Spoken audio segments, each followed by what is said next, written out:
I went to college. I went and worked out 5 hours a day.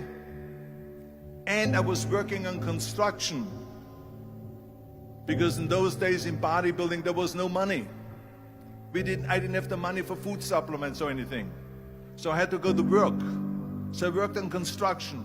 I went to college. I worked out in the gym. And at night, from 8 o'clock at night to 12 midnight, I went to acting class 4 times a week.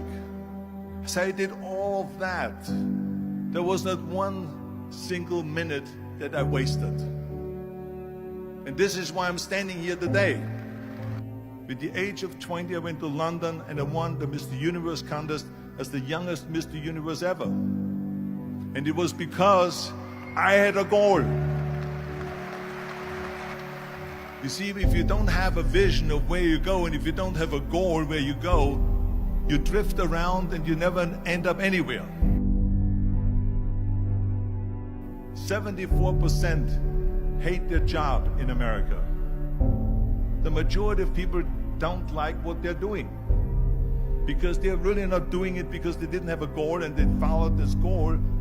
They just aimlessly drift around and then all of a sudden there's a job opening, so they get that job because you have to work. But then when you work, it's a chore. It's work.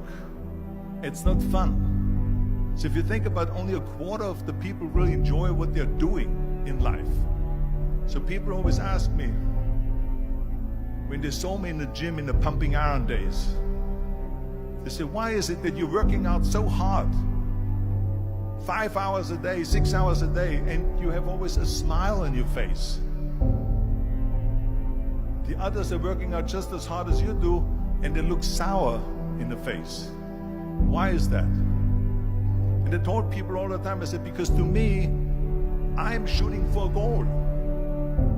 In front of me is the Mr. Universe title.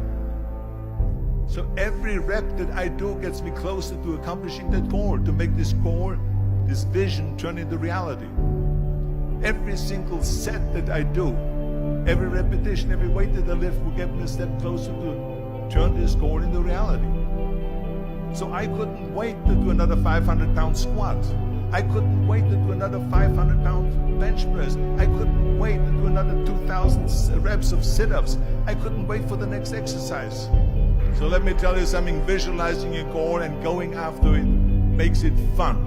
You got to have a purpose no matter what you do in life. You got to have a purpose. And Muhammad Ali worked his butt off. And I saw it firsthand. And I remember that there was a sports writer that was there in the gym and he was working out and he was doing sit-ups. And they asked him, how many sit-ups do you do? And he said, I don't start counting until it hurts. Now think about that. He doesn't start counting his sit-ups until he feels pain. That's when he starts counting. That is working hard. And so you can't get around the hard work. It doesn't matter who it is. Work your ass off. There is no magic pill. There is no magic out there. You cannot get around. You have to work and work and work. Make sure of this and make sure of that and all that stuff. So it's work. And it drives me crazy when people say that they don't have enough time to go to the gym for 45 minutes a day and work out. Or to do something for 45 minutes to an hour a day to improve. If it is physically improve or if it is mentally to improve. Imagine you read 1 hour a day about history. How much you will learn after 365 hours in 1 year. Think about if you study about the history of musicians, of composers, how much you would know. Imagine if you would work on a business, on some business that you want to develop every day for an hour. Imagine how further along you will go and get. So it drives me nuts because when people say we don't have the time, we have 24 hours a day. We sleep 6 hours a day, so that gives you still 18 hours. There's someone shaking their head out here in front. They say probably, I don't sleep 6 hours, I sleep 8 hours, right? Or just sleep faster. So we have 18 hours a day. The average person works around 8 to 10 hours. So let's assume it's 10 hours, so we have 8 hours left. Then you travel around an hour a day, maybe 2 hours a day. So now you have still 6 hours left. So what do you do with these 6 hours? What do you do with these 6 hours? Then we eat a little bit, then we schmooze a little bit, talk a little bit to people and all that stuff. But you can see how much time there is available if you organize your day. So you got to work hard. I hate plan B. And I tell you why. Because we have so many doubters, as I've said earlier, the no-sayers. We have so many of those people that say no and you can't do it, that's impossible. That is okay because we just turn off, as I said earlier, and we listen and we hear the no being a yes. You can't do it, you can do it, and all of that. So that is possible to do that amongst all the negative people around you. But when you start doubting yourself, that's very dangerous. Because now what you're basically saying is that if my plan doesn't work, I have a fallback plan, I have a plan B.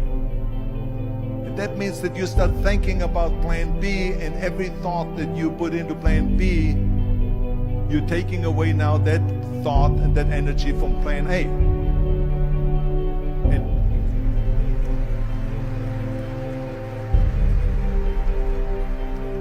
And it's very important to understand that we function better if there is no safety net, because plan B becomes a safety net. It says that if I fail, then I fall and I get picked up and I have something else there that will protect me.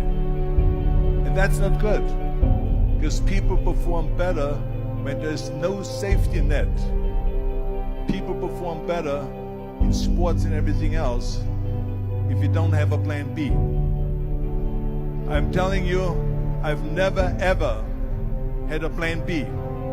I made a full commitment that I'm gonna go and be a bodybuilding champion. I made a full commitment that I'm gonna be in America.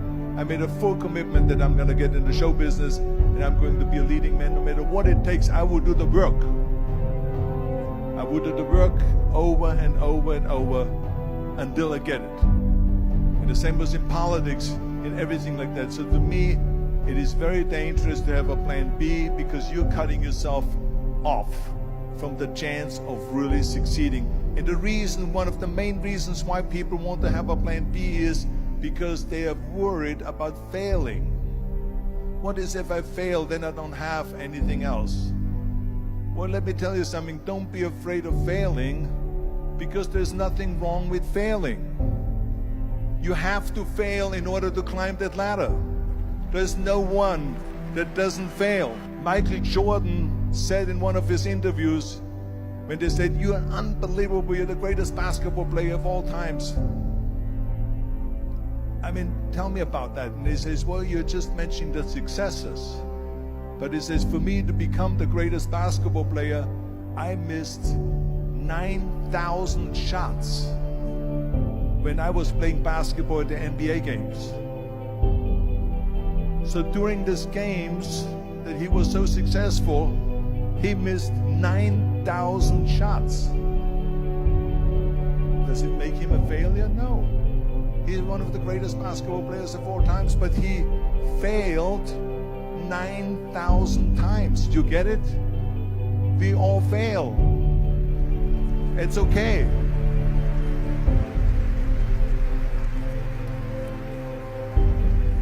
What is not okay is that when you fail, you stay down. Whoever stays down is a loser. And winners will fail and get up. Fail and get up. Fail and get up. You always get up. That is a winner. That is a winner. I failed in bodybuilding. I lost bodybuilding competitions. I lost powerlifting competitions. I lost weightlifting competitions. I had movies that went in the toilet and that were terrible and got the worst reviews.